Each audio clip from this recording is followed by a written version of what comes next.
Om Shanti 13 April 2025 अव्यक्त महावाक्य पुनरावृत्ति 31 डिसेम्बर 2004 मुरलीर सारांश।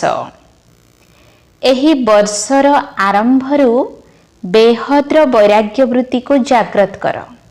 एहा ही हेउछि मुक्तिधामर द्वार खोलिबार चाबिकाठी। एही वर्षर आरंभरू बेहद्र वैराग्य वृत्ति को जागृत कर। एहा ही हेउछि मुक्तिधामर द्वार खोलिबार चाबिकाठी। आजी नवजुगर रचयिता बाप दादा निजर पिलामानंक सहित नववर्ष पालन करिबा पाई परमात्मा मिलन करिबा पाई पिलामानंक स्नेहरे टाणी होई निजर दूर देशरु साकार लोककु मिलन करिबा पाई आसिछंती। दुनिया रे तो नववर्षर अभिनंदन परस्पर को बहुत देई थांती, किंतु बाप दादा तुम पिलामानंकु नवजुगर एवं नववर्षर अभिनंदन देउछंती।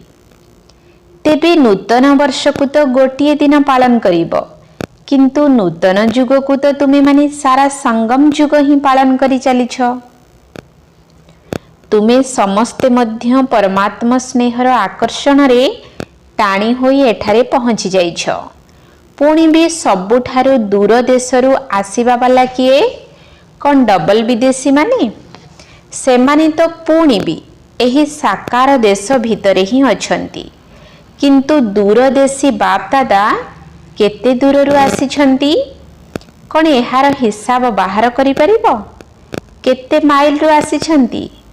तेबे दूरदेशी बाप दादा चारिआडर पिला मानंकु चाहे डायमंड हॉल रे बाप दादा सम्मुख रे बसी थांतु, चाहे मधुबन रे बसी थांतु, चाहे ज्ञान सरोवर रे बसी थांतु, गैलेरी रे बसी थांतु, किंतु तुम मानक सहित जेउ माने भी देश विदेश रे दूर रे बसी मध्य मिलन करूछंती बाप दादा देखुछंती समस्ते केते स्नेहर सहित दूर रे रही देखुछंती एवं शुणुछंती मध्य। तेणु चारिआडर पिला मानंकु नवजुग एवं नववर्षर पद्म गुणा अभिनंदन अभिनंदन अभिनंदन। नवजुग तो पिला मानंकर नयन सम्मुख रे अछि ना, बस आज संगम जुगरे अछु, काली को निजर नुआ जुगरे राज्य अधिकारी होई राज्य करिबो एतिकी निकटरे अनुभव हेउछि तो आज एवं कालीर हिं तो कथा ना। गत काली थिला आसंता काली को पुणी हेबो। निजर नवजुगर सुवर्ण जुगर स्वर्णिम पोशाक सम्मुख रे देखा जाउछि तो ताहा केते सुंदर अटे, स्पष्ट देखा जाउछि ना। आज साधारण ड्रेस रे अछु, काली को नुआ जुगर सुंदर ड्रेस रे चमकुथिबार देखा जाउथिबो। नुआ वर्ष रे तो गोटिए दिन पाई परस्पर को उपहार देई थांती, किंतु नवजुगर रचयिता बाप दादा तो तुम समस्तंकु सुवर्ण विश्वर उपहार देउछंती, जहा कि अनेक जन्म पर्यंत साथी रे रहिबो। एहा कौनसी विनाशी उपहार नुहे। बाबा तुम मानंकु अविनाशी उपहार देई देइछंती। एहा तो मने अछि ना, भूली तो जाई ना ना। तेबे गोटिए सेकेंड भितरे मध्य सेठाकु जीवा आसीबा करि परिबो। एबे एबे संगम जुगरे अछ, एबे एबे निजर सुवर्ण दुनिया रे पहुंची जाउछ ना डेरी लागुछि? निजर राज्य तो स्मृति रे आसी जाउछि ना। आजिर दिन को विदायर दिन मध्य कुहा जाउछि एवं राति 12टा परे बधाई अर्थात अभिनंदन देवार दिन मध्य कुहा जिवो। तेबे विदायर दिन रे तुमे माने वर्ष को विदाय देवा सहित आउ काहाकु विदाय देल? चेक करिछ? सबु दिन पाई विदाय देइछ ना अल्प समय पाई विदाय देइछ? बाप दादा तो पूर्व मध्य कहिछंती जे समयर बेग तीव्र गति रे बढ़ी चली। तेबे तुमे माने निजर सारा वर्षर फलाफल को चेक करिछ जे मोर पुरुषार्थर बेग तीव्र अछि तो ना केबे किपरि अछि। तेबे दुनियार अवस्था को देखी एबे विशेष करी निजर दुईटी स्वरूप को जागृत कर। सही दुईटी स्वरूप हेला गोटिए हेला समस्तंक प्रति दयार भावना एवं कल्याणर वृत्ति रखिबा एवं द्वितीयटी हेला प्रत्येक आत्मा प्रति सर्वदा दातांकर संतान मास्टर दाता हेबा। तेबे विश्वर आत्मा माने तो बिल्कुल शक्तिहीन दुखी एवं अशांत होई चित्कार करुछंती बाबांक आगरे एवं तुम पूज्य आत्मा मानक आगरे चित्कार करुछंती अल्प समय पाई हेउ पछके टिकिए सुख देई दियो टिकिए शांति देई दियो खुशी देई दियो साहस देई दियो। तेबे बाबा तो निजर पिला मानकर दुख दुर्दशा को देखि पारिबे नाही कि सुनी पारिबे नाही। कौन तुमे सबु पूज्य आत्मा मानकु दया लागु नाही? से माने मागी चली छंती दियो दियो दियो। तेबे दातांकर संतान हिसाब रे किछि अंजुली तो देई दियो। बाबा मध्य तुम मानकु साथी करी मास्टर दाता करी निजर डाहाण हाथ करी एही संकेत देउछंती जे सारा विश्वर एते सबु आत्मा मानकु मुक्ति तो देबाकु हेबना सेमानकु मुक्ति धाम को तो जीवाकु हेबना। तेणु हे दातांकर संतान माने निजर श्रेष्ठ संकल्प द्वारा संकल्पर शक्ति द्वारा चाहे वाणी द्वारा चाहे संबंध संपर्क द्वारा चाहे शुभ भावना शुभ कामना द्वारा चाहे निजर श्रेष्ठ प्रकंपन बा वायुमंडल द्वारा जे कौनसी उपाय रे सेमानंकु मुक्ति प्राप्त कराओ। बाबा सेमाने चित्कार करुछंती मुक्ति दियो मुक्ति दियो। बाप दादा मध्य निजर डाहाण हाथ अर्थात श्रेष्ठ सहयोगी संतान मानकु कहुछंती सेमानकु दया कर। तेबे वर्तमान समय पर्यंत करिथिबा सेवार हिसाब बाहर कर। चाहे मेगा प्रोग्राम करिछ चाहे कोनोसी सम्मेलन आदि करिछ चाहे भारत रे बा विदेश रे सेंटर गुड़िक मध्य खोलिछ किंतु विश्वर समस्त आत्मा मानकर संख्या अनुपात रे केते प्रतिशत आत्मा को मुक्तिर रास्ता बताइछ? केवल भारत कल्याणकारी अट ना विदेश रे जेउ 5टी महाद्वीप रहिछि जेउठी जेउठी भी सेवा केंद्र सब खोलिछि सही अंचलर कल्याणकारी अट ना विश्व कल्याणकारी अट? तेबे सारा विश्वर कल्याणकारी हेबा पाई प्रत्येक संतान को बाबांकर हाथ बा डाहाण हाथ हेबाकु पड़िबो। काहाकु भी जदि किछि दिया जाए तेबे केउंथिरे देइथांती? हाथ द्वारा देइथांती ना? तेबे बाप दादांकर तो तुमी माने भुजा अट ना। तेबे बाप दादा निजर राइट हैंड अर्थात विशेष सहयोगी पिला मानकु पचारुछंती केते प्रतिशत आत्मा मानकर कल्याण करिछ? केते प्रतिशत हेबो सुनाओ हिसाब बाहर कर। पांडव माने हिसाब करिबारे तो बुद्धिमान अटंती ना। तेणु बाप दादा कहउछंती एबे निजर स्व पुरुषार्थ एवं सेवार भिन्न भिन्न विधि द्वारा पुरुषार्थ को तीव्र कर। स्व अर्थात निजर स्थिति रे मध्य 4टी कथा को चेक कर जहा को कुहा जीव तीव्र पुरुषार्थ। प्रथम कथा प्रथमे चेक कर जे मो भितरे निमित्त भाव अछि तो कौनसी प्रकारर राजकीय रूपर मु पणिया नाही तो मोर पणिया नाही तो साधारण लोक मानकर मु एवं मोर मध्य साधारण अटे मोटा रूपरे अटे किंतु ब्राह्मण जीवनर मु पणिया एवं मोर पणिया सूक्ष्म एवं राजकीय अटे। तार भाषा कौन जानिछ? एही भली तो होई आसुछि एभली तो चली आसीछि एही भली ही हेबार अछि चालुछु तो देखुछु तो ତେବେ ଗୋଟିଏ ହେଲା ନିମିତ୍ତ ଭାବ, ଅର୍ଥାତ୍ ସବୁ କଥାରେ ମୁଁ ନିମିତ୍ତ ଅଟେ। ଚାହେ ସେବାରେ, ଚାହେ ସ୍ଥିତିରେ, ଚାହେ ସମ୍ବନ୍ଧ ସମ୍ପର୍କରେ ତୁମର ଚେହେରା ଏବଂ ଚାଲିଚଳନ ନିମିତ୍ତ ଭାବଯୁକ୍ତ ହେଉ। ଏବଂ ସେମାନଙ୍କର ଆଉ ଗୋଟିଏ ବିଶେଷତା ମଧ୍ୟ ଥିବ, ତାହା ହେଲା ନିର୍ମାଣ ଭାବନା। ନିମିତ୍ତ ଭାବ ଏବଂ ନିର୍ମାଣ ଭାବ ଦ୍ୱାରା ନିର୍ମାଣ କରିବା। ତେବେ ଏହି ତିନୋଟି କଥା ତ ଶୁଣିଲ, ନିମିତ୍ତ, ନିର୍ମାଣ ଏବଂ ନିର୍ମାଣ। ଚତୁର୍ଥରେ ହେଲା ନିର୍ବାଣ। ଯେତେବେଳେ ଇଚ୍ଛା ନିର୍ବାଣ ଧାମରେ ପହଞ୍ଚିଯାଅ ଏବଂ ନିର୍ବାଣ ସ୍ଥିତିରେ ସ୍ଥିତ ହୋଇଯାଅ। କାହିଁକି ନା ନିଜେ ଯଦି ନିର୍ବାଣ ସ୍ଥିତିରେ ସ୍ଥିତ ରହିଥିବ, ତେବେ ଯାଇ ଅନ୍ୟମାନଙ୍କୁ ନିର୍ବାଣ ଧାମରେ ପହଞ୍ଚାଇ ପାରିବ। ଏବେ ତ ସମସ୍ତେ ମୁକ୍ତି ଚାହୁଁଛନ୍ତି, ଆମକୁ ମୁକ୍ତ କର ଚିତ୍କାର କରୁଛନ୍ତି। ତେବେ ଏହି ଚାରୋଟି କଥା ବହୁତ ମାତ୍ରାରେ ବାସ୍ତବିକ ଜୀବନରେ ରହିବା ଅର୍ଥ ତୀବ୍ର ପୁରୁଷାର୍ଥୀ ହେବା। ତେବେ ଯାଇ ବାପ ଦାଦା କହିବେ, ବାଃ ବାଃ ପିଲାମାନେ, ବାଃ ବାଃ। ତୁମେମାନେ ମଧ୍ୟ କହିବ ବାଃ। ବାବା ମଧ୍ୟ କହିବେ ବାଃ ବାଃ ଡ୍ରାମା, ବାଃ ବାଃ ପୁରୁଷାର୍ଥ, ବାଃ। କିନ୍ତୁ ତୁମେ ଜାଣିଛ ଏବେ କ'ଣ କରୁଛ? ଜାଣିଛ? କେବେ ବାଃ କହୁଛ, ତେବେ ହ୍ୱାଏ ଅର୍ଥାତ୍ କାହିଁକି କହୁଛ? ବାଃ କହିବା ବଦଳରେ ହ୍ୱାଏ କହୁଛ ଏବଂ ହ୍ୱାଏ ପୁଣି ହାଏ ହୋଇଯାଉଛି। ତେଣୁ ହ୍ୱାଏ କୁହ ନାହିଁ, ବାଃ କୁହ।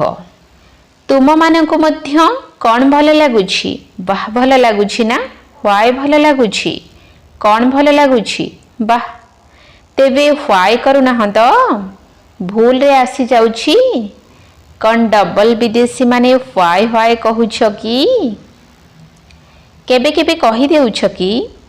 ଯେଉଁ ଡବଲ ବିଦେଶୀ ମାନେ କେବେ ବି ହ୍ୱାଏ କହୁନାହାନ୍ତି ସେମାନେ ହାତ ଉଠାଅ। ବହୁତ କମ୍ ଅଛନ୍ତି। ଆଚ୍ଛା, ଭାରତବାସୀ ଯେଉଁମାନେ ବାଃ ବାଃ ପରିବର୍ତ୍ତେ କାହିଁକି କ'ଣ କହୁଛନ୍ତି ସେମାନେ ହାତ ଉଠାଅ। କାହିଁକି କ'ଣ କହୁଛ? କିଏ ତୁମକୁ ଅନୁମତି ଦେଇଛି?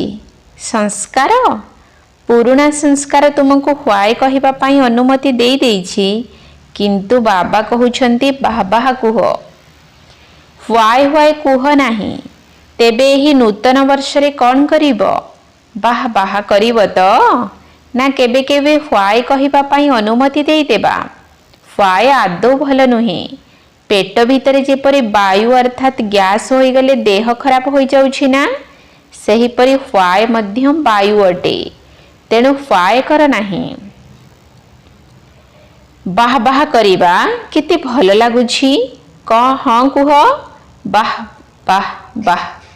ଆଚ୍ଛା, ତେବେ ଦୂର ଦେଶରେ ମଧ୍ୟ ପିଲାମାନେ ଶୁଣୁଛନ୍ତି ଏବଂ ଦେଖୁଛନ୍ତି। ତେଣୁ ଭାରତ ଭିତରେ ଏବଂ ବିଦେଶରେ ଯେଉଁମାନେ ବି ଶୁଣୁଛନ୍ତି, ବାପ ଦାଦା ସେମାନଙ୍କୁ ମଧ୍ୟ ପଚାରୁଛନ୍ତି, ବାଃ ବାଃ କରୁଛ ନା ହ୍ୱାଏ ହ୍ୱାଏ କରୁଛ? ଏବେ ତ ବିଦାୟର ଦିନ ଅଟେ ନା? ଆଜି ଏହି ବର୍ଷର ବିଦାୟର ଶେଷ ଦିନ ଅଟେ। ତେଣୁ ସମସ୍ତେ ସଂକଳ୍ପ କର, କେବେ ବି ହ୍ୱାଏ କହିବୁ ନାହିଁ କି ଭାବିବୁ ହିଁ ନାହିଁ। ପ୍ରଶ୍ନବାଚକ ଚିହ୍ନ ମଧ୍ୟ ନୁହେଁ କି ଆଶ୍ଚର୍ଯ୍ୟର ଚିହ୍ନ ମଧ୍ୟ ନୁହେଁ। କେବଳ ବିନ୍ଦୁ ଲଗାଇବୁ। ଗୋଟିଏ ପ୍ରଶ୍ନବାଚକ ଚିହ୍ନ ଲେଖି ଦେଖ, କେତେ ତେଢ଼ା ମେଢ଼ା ଅଟେ ଏବଂ ବିନ୍ଦୁ ଲଗାଇବା କେତେ ସହଜ। ବାସ୍, ନିଜର ନୟନରେ ଏକମାତ୍ର ବିନ୍ଦୁ ରୂପୀ ବାବାଙ୍କୁ ସମାହିତ କରିନିଅ। ନୟନରେ ଯେପରି ଦେଖିବାର ବିନ୍ଦୁ ସମାହିତ ଅଟେ ନା, ସେହିପରି ସର୍ବଦା ନୟନରେ ସେହି ବିନ୍ଦୁକୁ ସମାହିତ କରିନିଅ। କ'ଣ ଦୃଷ୍ଟି ସମ୍ମୁଖକୁ ଆସିଯାଉଛି ନା? ନା ନୟନରେ ଫିଟ୍ ହେଉନାହିଁ, ତଳ ଉପର ହୋଇଯାଉଛି କି? ତେବେ କ'ଣ କରିବ? ଆଜି କାହାକୁ ବିଦାୟ ଦେବ? ହ୍ୱାଏକୁ ତ? କେବେ ବି ଆଶ୍ଚର୍ଯ୍ୟର ଚିହ୍ନ ମଧ୍ୟ ଯେପରି ନ ଆସେ। ଏହା କିପରି ହେବ? ଏଭଳି କ'ଣ ହୁଏ କି? ହେବା ତ ଉଚିତ ନୁହେଁ। କାହିଁକି ହେଉଛି? ତେବେ ପ୍ରଶ୍ନବାଚକ ମଧ୍ୟ ନୁହେଁ କିମ୍ବା ଆଶ୍ଚର୍ଯ୍ୟର ଚିହ୍ନ ମଧ୍ୟ ନୁହେଁ। ବାସ୍, ବାବା ଏବଂ ମୁଁ। କେତେକ ପିଲା କହୁଛନ୍ତି ଏହିଭଳି ତ ଚାଲୁଛି ନା। ବାପ୍ ଦାଦାଙ୍କୁ ବହୁତ ରମଣୀକ କଥା ସବୁ ଅମୃତ ବେଳାରେ ବାର୍ତ୍ତାଳାପ କରିବା ସମୟରେ କହୁଛନ୍ତି, ସମ୍ମୁଖରେ ତ କହିପାରିବେ ନାହିଁ ନା। ତେଣୁ ରୁହ ରିହାନ ଅର୍ଥାତ୍ ଆତ୍ମିକ ବାର୍ତ୍ତାଳାପ କରିବା ସମୟରେ ସବୁ କଥା କହିଦେଉଛନ୍ତି।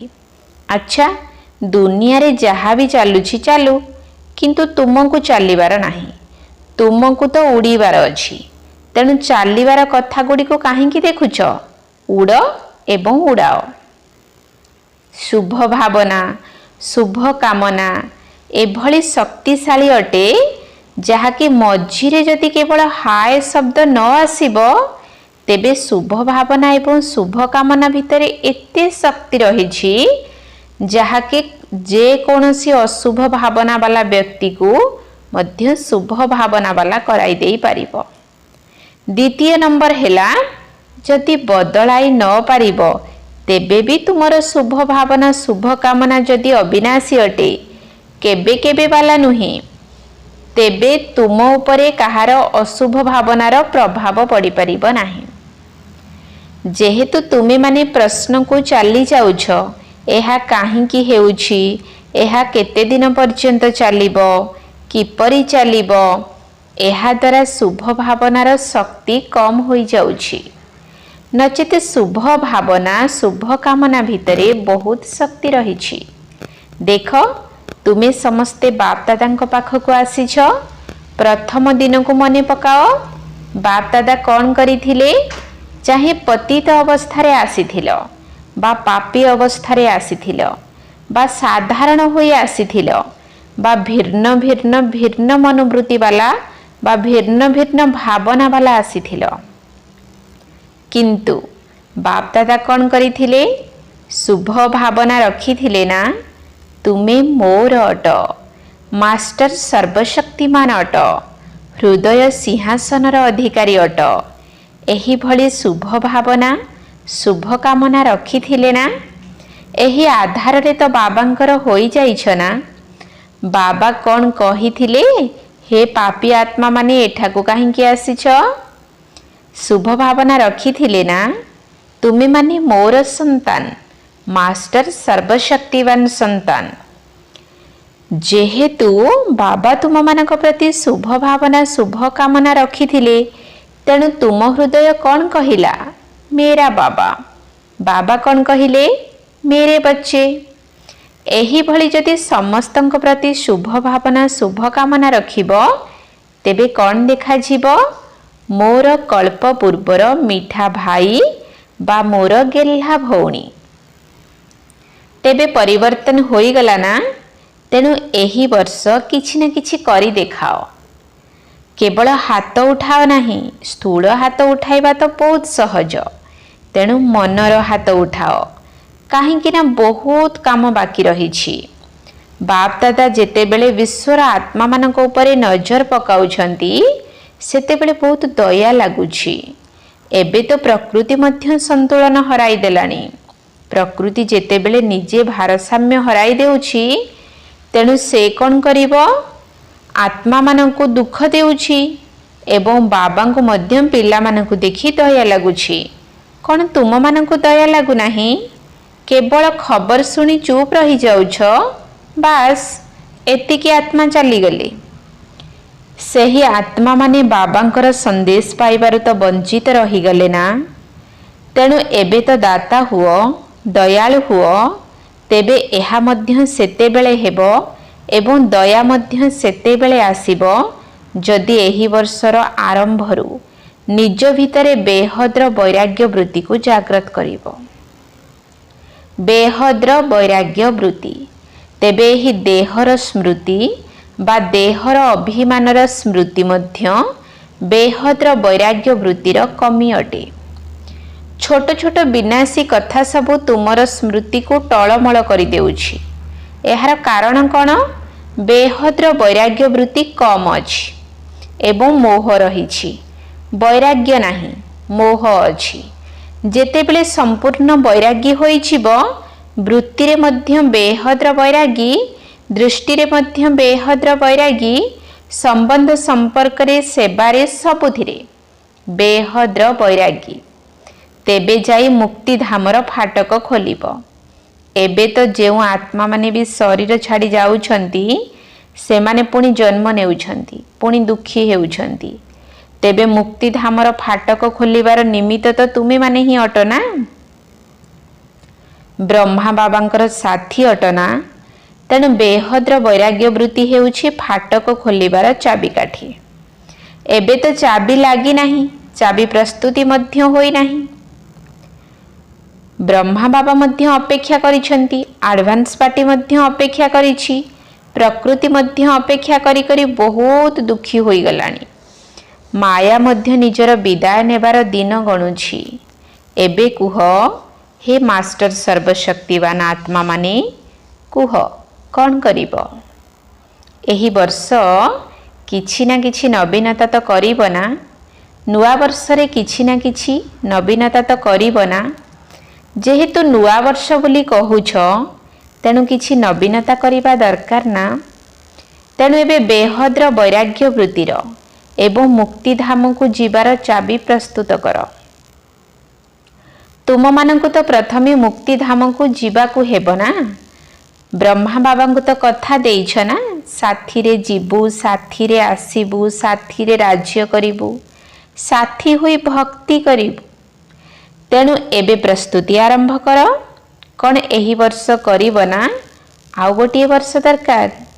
जेउ माने भाबुछंती एही वर्ष अधिक रु अधिक ध्यान देबु, बारंबार करिबु, से माने हाथ उठाओ। करिब तो? ताहा हेले तो एडवांस पार्टी वाला तुमको बहुत अभिनंदन देबे। से माने मध्य थकी गलेनी। अच्छा टीचर माने कौन कहउछंती? प्रथम धाड़ी वाला कौन कहउछंती? प्रथमे तो प्रथम धाड़ी वाला पांडव एवं प्रथम धाड़ी वाला शक्ति माने जेउ माने करिवे से माने हाथ उठाओ। अधा हाथ उठाओ नाही। जदि अधा हाथ उठाइब तेबे कहा जीव अधा करिब। तेणु लंबा हाथ उठाओ। अच्छा अभिनंदन अभिनंदन। अच्छा डबल विदेशी माने हाथ उठाओ। परस्पर को देख किए उठाऊ नहीं। अच्छा सिंधी ग्रुप वाला मध्य हाथ उठाइछंती। चमत्कार तुमे माने मध्य करिब? तेबे तो डबल अभिनंदन। बहुत भल कथा। परस्पर को सहयोग देई शुभ भावनार सहित शिक्षा सावधानी देई हाथ रे हाथ मिसाई निश्चित करिबु। अच्छा सभा भितरे किए जणे शब्द करिला। समस्ते बसी जाओ, किछि नुआ कथा नुही। एबे एबे गोटिए सेकेंड रे बिंदु होई बिंदु बाबा को मने पकाओ एवं जहा भी होइथिबो ताकू बिंदु लगाओ। कौन लगाई पारिब तो? बास गोटिए सेकेंड भितरे मो बाबांकर बाबा मोर। अच्छा एबे चारिआडर समस्त नुआ जुगर मालिक पिला मानंकु, चारिआडर नूतन वर्ष पालन करिबार उमंग उत्साह रखिथिबा पिला मानंकु सर्वदा उड़ी चल एवं उड़ाई चल। एही भली उड़ीबार कला वाला पिला मानंकु सर्वदा निजर तीव्र पुरुषार्थ द्वारा विजय मालार दाना हेउथिबा विजय रत्न मानंकु बाप दादांकर नूतन वर्ष एवं नूतन जुगर आशीर्वाद सहित पद्म गुणा थाली भरी भरी अभिनंदन अभिनंदन अभिनंदन। गोटिए हाथ रे ताली बजाओ। अच्छा आत्मिक संतान मानकर आत्मिक बाप दादांकु अभिनंदन। नमस्ते नमस्ते नमस्ते। सुप्रभात। वरदान एकाग्रतार अभ्यास द्वारा एक रस स्थिति निर्माण करुथिबा सर्वसिद्धि स्वरूप हुओ। एकाग्रतार अभ्यास द्वारा एक रस स्थिति निर्माण करुथिबा सर्वसिद्धि स्वरूप हुओ। जेउठी एकाग्रता रहिछि सेठारे स्वतः ही एक रस स्थिति रहिछि। एकाग्रता द्वारा संकल्प वाणी एवं कर्मर व्यर्थपणिया समाप्त हो जाए एवं समर्थपणिया आसी जाए। तेबे एकाग्रतार अर्थ हैला गोटिए ही समर्थ अर्थात श्रेष्ठ संकल्प रे स्थित रहिबा। ଯେଉଁ ଗୋଟିଏ ବୀଜ ସଦୃଶ ସଂକଳ୍ପ ଭିତରେ ସାରା ବୃକ୍ଷରୂପୀ ବିସ୍ତାର ସମାହିତ ଅଟେ। ତେଣୁ ଯଦି ଏକାଗ୍ରତାକୁ ବୃଦ୍ଧି କରିବ ତେବେ ସବୁ ପ୍ରକାରର ହଲଚଲ ସମାପ୍ତ ହୋଇଯିବ। ସବୁ ସଂକଳ୍ପ, ସବୁ ବାଣୀ ଏବଂ କର୍ମ ସହଜରେ ସିଦ୍ଧ ହୋଇଯିବ। ସେଥିପାଇଁ ପ୍ରଥମେ ଏକାନ୍ତବାସୀ ହୁଅ। ସ୍ଲୋଗାନ: ଗୋଟିଏ ଥର କରିଥିବା ଭୁଲକୁ ବାରମ୍ବାର ଭାବିବା ଅର୍ଥାତ୍ ଦାଗ ଉପରେ ଦାଗ ଲଗାଇବା। ସେଥିପାଇଁ ବିତି ଯାଇଥିବା କଥାରେ ବିନ୍ଦୁ ଲଗାଇ ଦିଅ। ଗୋଟିଏ ଥର କରିଥିବା ଭୁଲକୁ ବାରମ୍ବାର ଭାବିବା ଅର୍ଥାତ୍ ଦାଗ ଉପରେ ଦାଗ ଲଗାଇବା। ସେଥିପାଇଁ ବିତି ଯାଇଥିବା କଥାକୁ ବିନ୍ଦୁ ଲଗାଇ ଦିଅ। ଅବ୍ୟକ୍ତ ଇଶାରା: କମ୍ବାଇନ୍ଡ ରୂପର ସ୍ମୃତି ଦ୍ୱାରା ସଦା ବିଜୟୀ ହୁଅ। ଯେପରି ବର୍ତ୍ତମାନ ସମୟରେ ଆତ୍ମା ଏବଂ ଶରୀର ଉଭୟ କମ୍ବାଇନ୍ଡ ଅର୍ଥାତ୍ ଯୁଗଳ ଅଟନ୍ତି, ସେହିପରି ତୁମେ ଏବଂ ବାବା ସର୍ବଦା କମ୍ବାଇନ୍ଡ ରୁହ। କେବଳ ଏତିକି ମନେ ରଖ, ମେରା ବାବା। ନିଜର ମସ୍ତକରେ ସର୍ବଦା ସଙ୍ଗରେ ରହିବାର ତିଳକ ଲଗାଅ। ଯିଏ ସୁହାଗ ହୋଇଥାଏ, ସାଥିରେ ରହିଥାଏ, ତାକୁ କେବେ ଭୁଲି ହୁଏ ନାହିଁ। ତେଣୁ ସାଥୀଙ୍କୁ ସର୍ବଦା ସାଥିରେ ରଖ। ଯଦି ସର୍ବଦା ସାଥିରେ ରହିବ ତେବେ ସାଥିରେ ମଧ୍ୟ ଯିବ। ତେଣୁ ସାଥିରେ ରହିବାର ଅଛି ଏବଂ ସାଥିରେ ଯିବାର ଅଛି। ପ୍ରତି ମୁହୂର୍ତ୍ତରେ, ପ୍ରତ୍ୟେକ ସଂକଳ୍ପରେ ସାଥିରେ ହିଁ ଅଛନ୍ତି, ଏହିଭଳି ଅନୁଭବ କରିବାର ଅଛି।